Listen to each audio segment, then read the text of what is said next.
USA's three-peat dream ends in heartbreaking shootout loss to Sweden. The United States' run at the 2023 Women's World Cup is over, and so is the Americans' dream of becoming the first team, women's or men's, to win 3 straight titles at soccer's marquee event. Following a scoreless 120 minutes, Sweden beat the US in a penalty shootout in Sunday's round of 16 match at Melbourne Rectangular Stadium, sending the 4-time champions home from a World Cup before the semifinals for the first time in program history. Alyssa Nair saved Rebecca Blomqvist's attempt from 12 yards and saw another Swedish shot sail over the crossbar, but misses by Megan Rapinoe, Sophia Smith and Kelly O'Hara in the tiebreaker ultimately doomed the USWNT. The Americans had never finished worse than third at the previous 8 Women's World Cups. What went wrong for the US at this World Cup? Despite a vastly improved performance against Sweden, the Americans' inability to finish their scoring chances is the reason they're going home. It's a stunning end for FIFA's #1 ranked team, which was fully expecting a much longer stay at Australia-New Zealand 2023. This US squad set all sorts of new records down under, none of them good. Never before had the US not won at least 2 group games. Never had it failed to reach the final at 2 major tournaments, Olympics and World Cup, in a row. Only one other time over the last 3 decades has the USWNT not won at least one of those events in consecutive tries, and that was 20 years ago.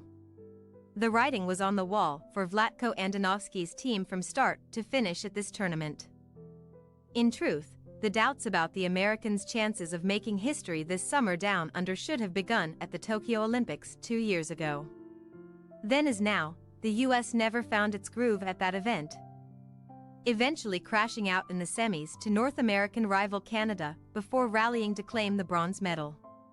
It was easy to explain away that performance, though, because of the global pandemic. The team hadn't spent much time together. Families weren't allowed to travel to Japan. The matches were played in empty stadiums. There was always a sense the US would figure things out well before the World Cup. In many ways it looked like they had. The squad was riding a 9-game winning streak coming in. In February, they swept a trio of bona fide title contenders, Brazil, Canada and Japan, at the She Believes Cup, conceding just 1 goal across the 3 games. But the US was utterly toothless in every game here. Despite having almost 60% of possession versus Sweden and generating 22 shots in all, 11 of them on target, the Americans couldn't score the goal they needed to win before the contest was decided from the penalty spot. In the end, it was a self-inflicted wound, one that will take a long time to recover from. Will Andonovski remain as coach? Not likely. The 46-year-old's contract is up this year, and after failing to reach the final of the either major tourney he went to, US Soccer will probably be looking for a new coach. Hailed as a modern, tactically savvy players coach when he was hired to replace Jill Ellis, just the second manager, women's or men's, to win back-to-back World Cups. Following the 2019, Andonovski was never able to get the best out of his team. Not all of that was his fault. With a mandate from USWNT General Manager Kate Markgraf to both play a possession-based game and move on from some of the veterans who helped win both the 2015 and 19 crowns, this was always going to be a cycle defined by radical chance. Injuries didn't help. Katarina Macario was supposed to occupy the striker role that 34-year-old Alex Morgan has continued to fill in her absence. Without Mallory Swanson, Andonovski turned to 21-year-old Trinity Rodman, an undeniable talent who wasn't quite ready for the role. This much is for sure: if Andonovski is replaced, his successor must hit the ground running. How do the Americans regroup for the short term? Megan Rapinoe is retiring. This might have been Morgan's World Cup swan song.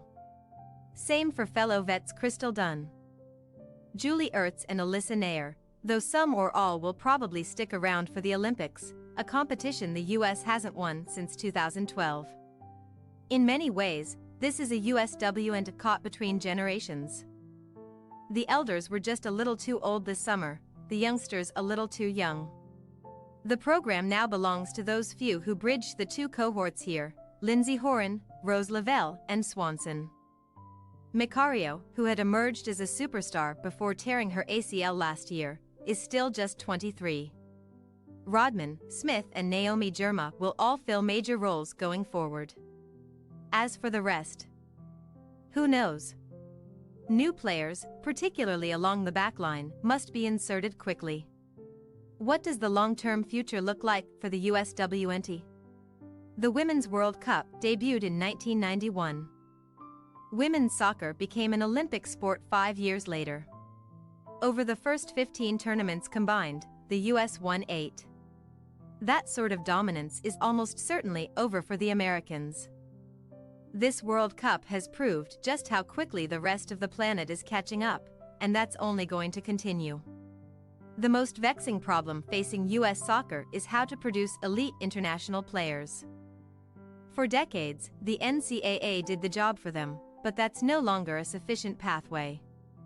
The explosion of European club soccer has changed the equation. The likes of France's Lyon and Spain's Barcelona have the ability to supercharge the development of talented youngsters by having them train with senior players from their early teens. Those clubs also benefit from the facilities and financial might of their men's teams, most of which have been around for a century or more. The NWSL doesn't have those. They don't have dedicated youth academies either. Nor can NWSL benefit from selling their best prospects to European suitors the way MLS clubs can on the men's side, where the proceeds from a single transfer can underwrite a club's academy for years. To wit, MLS Next Pro, the men's domestic league's development circuit, has a higher operating budget than the entire NWSL. The good news is, US soccer knows investing in professional youth development on the women's side is the only way forward. The Federation is committed to working with the NWSL and youth clubs to ensure that it happens. The USWNT will continue to compete for World Cups and Olympic gold medals in the decades to come. But while Sunday's loss marked the program's first ever round of 16 exit, the unstoppable progress of the women's game, progress the US has played a huge role in ushering in, all but ensures that it won't be the last. Thanks for your watching. Don't forget to click the subscribed button and hit the bell icon for more.